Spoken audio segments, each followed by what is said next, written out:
In this lesson, we're going to look at sex-linked inheritance. So before we get into that, let's just review a little bit about the human genome. Okay, so this is an image of a karyotype. And so if you recall, in all human somatic cells, right, so those are the cells in our body, there are 22 pairs of autosomes and one pair of sex chromosomes.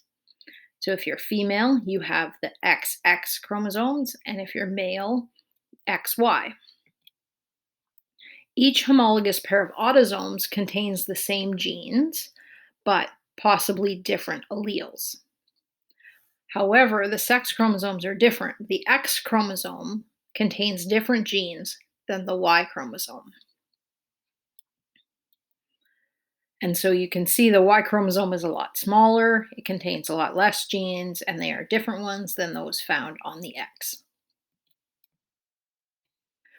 So when we're talking about genes that are located on one of the sex chromosomes, this is called sex-linked inheritance, because whether or not you inherit a certain allele for that gene is dependent on whether you're male or female. A gene that's located on the X chromosome is called X-linked. A gene located on the Y chromosome only is called Y-linked.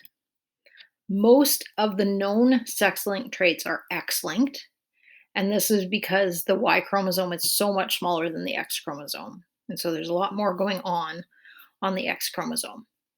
So all of the examples we're going to look at of sex-linked inheritance are all genes that are linked to the X chromosome. You can still use Punnett squares to predict the outcome of crosses when the genes are located on the X or Y chromosome. And so you take the gametes, which contain either an X or a Y chromosome, and place them on the outside of the Punnett square in the same manner as you did for autosomal traits.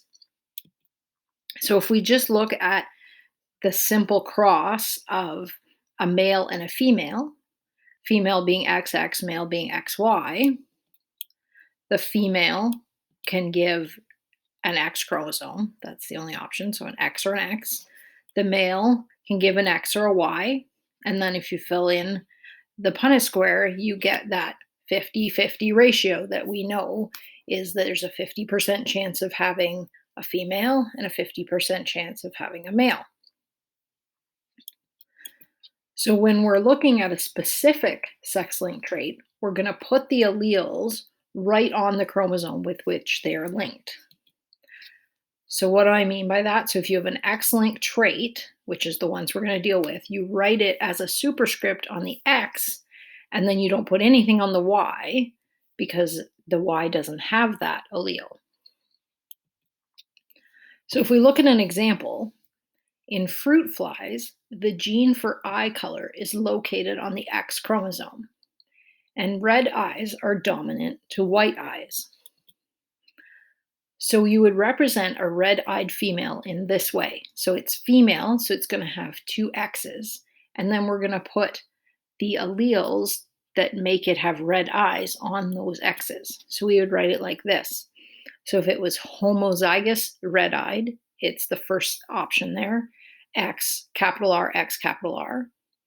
Or if it were heterozygous red-eyed, it'd be X, capital R, X, little r. If you had a white-eyed female, that can only happen if they have two recessive alleles, right? So we put those on the X because it's female, so we have X little r, X little r.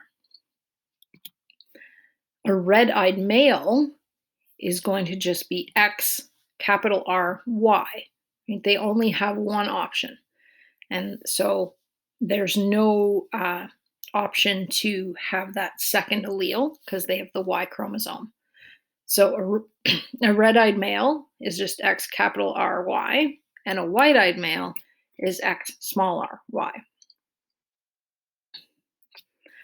So when you're doing crosses and you're giving the phenotypic ratios, you need to also include the sex in the ratio. So you need to say whether it's a female or a male. And we haven't had to do that in the past because we didn't know, right? We just say one red-eyed to one white-eyed, for example. Now we need to include whether they're male or female. So if we look at a sample problem, a homozygous red-eyed female fruit fly is crossed with a white-eyed male fruit fly. Okay, and red eyes are dominant over white eyes. So what is the expected phenotypic ratio in the offspring? So this is our cross, homozygous red-eyed female and a white-eyed male. So then we put those on a Punnett square like we've done before. So the X capital R, and then the X little r and Y, and we fill that in. So then we look and see what we have. So the females in the top row of the Punnett square are all going to have red eyes, right? And they would be heterozygous. And then any males that come from this would also all have red eyes. Okay, so you'd have 50% chance of red-eyed females and a 50% chance of red-eyed males. So you notice that you had a white-eyed male parent, but there's no chance of having white-eyed offspring. So, and that, with the males, it's because the male fruit fly needs to give its Y chromosome to make more males.